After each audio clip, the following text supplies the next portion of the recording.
La parole est à Madame Véronique Louwagie. Merci, Monsieur le Président. Ma question s'adresse à Monsieur le Premier ministre. Hier après-midi a débuté la discussion du projet de loi de finances sécurité sociale rectificatif dans notre hémicycle.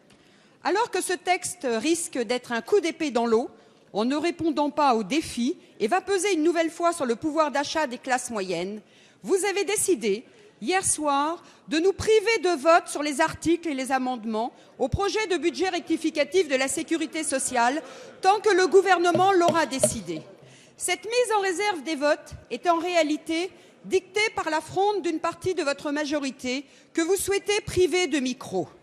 Votre entourage, Monsieur le Premier ministre, a tenté de justifier cette démarche auprès de l'AFP en soulignant qu'il avait été, je cite, « décidé de réserver les votes à plus tard, car la volonté du gouvernement, c'est d'avancer sur ce texte extrêmement important. » Pour le gouvernement, il s'agit d'assumer et d'aller de l'avant, a-t-on ajouté à Matignon.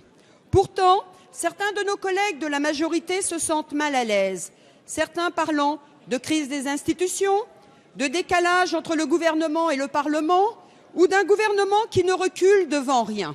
Monsieur le Premier ministre, cette innovation sur un texte d'une importance majeure est contestable et inadmissible.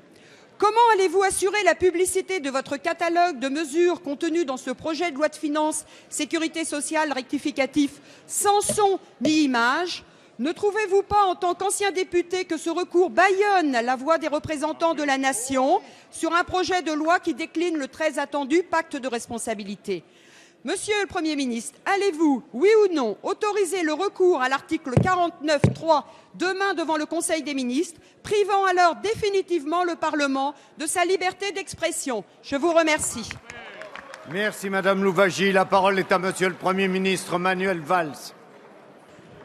Monsieur le Président, Mesdames et Messieurs les députés, Madame la députée, il y a un débat au Parlement sur deux textes importants, deux collectifs, un collectif budgétaire et un collectif social, dont l'objectif fondamental, principal, c'est la mise en œuvre du pacte de responsabilité et de solidarité, annoncé par le Président de la République le 14 janvier dernier, et dont j'ai rappelé le contenu, les orientations, les mesures à plusieurs reprises ici devant vous.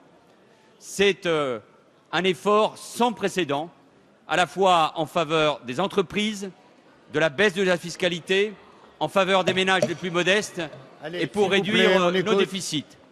Et le gouvernement, et je l'exprime ici, a une volonté, et cette volonté, elle sera appliquée jusqu'au bout, c'est de faire adopter ces textes.